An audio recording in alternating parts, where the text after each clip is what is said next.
صباح الفل، صباح الهنا، صباح العسل يا حبيب قلبي. اللي بيشوف الفيديو ده بالليل مساء الفل عليك يا جميل، واللي بيشوف الفيديو ده الصبح صباح الفل عليكم. وحشتوني جدا. ازيكم عاملين ايه؟ معاكم مروه العزب. الفيسبوك بتاعي مروه العزب عربي ومروه العزب انجلش. رقم الموبايل 010 1646 2507.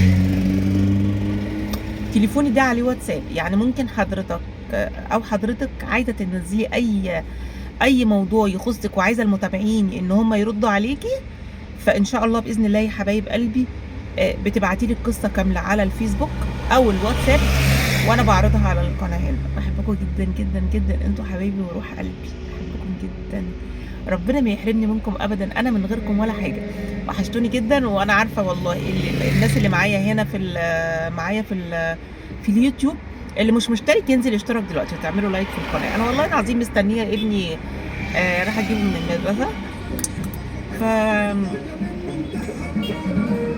قلت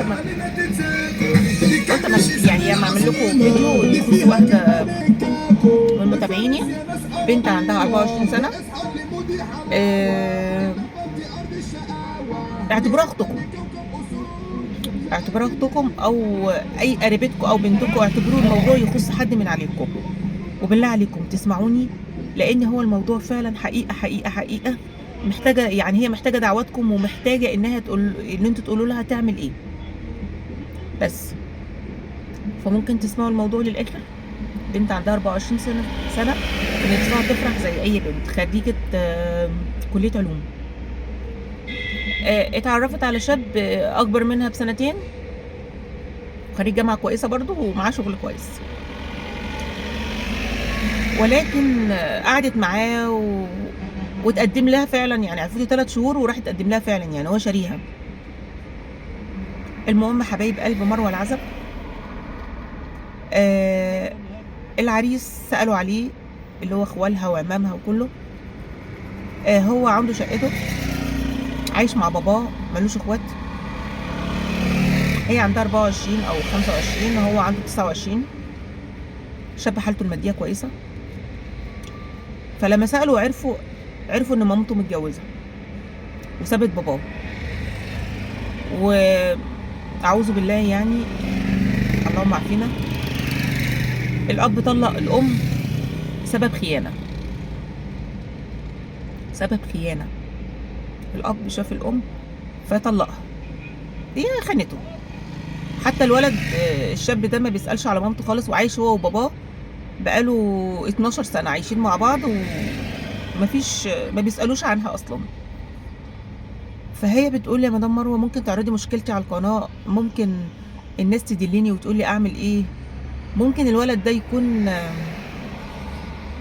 أتجوزه، هو كويس ومحترم وكل حاجة، بس ممكن أتجوزه يا مدام مروة بعد الجواز. يعني مش عارفة أقولها لكم إزاي. يعني هي بتقولي هو بعد الجواز ممكن يخونني. قلت لها ده هو مامته، يعني ايش ده يعني، ليه بتقولي يخونك؟ قالت مش عارفه. قلت لها طيب انت شايفه منه ايه؟ هو ده راجل ومامته ست، يعني هو يخون ليه؟ قالت لي ولا ممكن يشك فيا عشان مامته، عشان شايفاه داخلي مخصوص عشان بلبس جيبات واسعه، بلبس طرح، ولقيني متدينه وسائل عليا ومراقبني قبل ما يدخل البيت. فهو ممكن يا مدام مروه اللي مامته عملته بباباه يطلع عليا بعد الجواز ويعقدني في عيشتي. بالله عليكم يا جماعه، يا ريت يا ريت يا ريت بعد اذنكم لايك للفيديو، شير، اللي مش مشترك في القناه ينزل يعمل اشتراك، هطلع لكم لايف ان شاء الله قريب.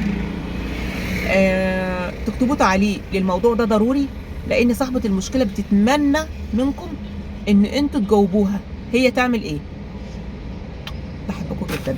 اللي مش مشترك في قناه التانية حكايات ماما اسامه يتفضل يروح يشترك فيها.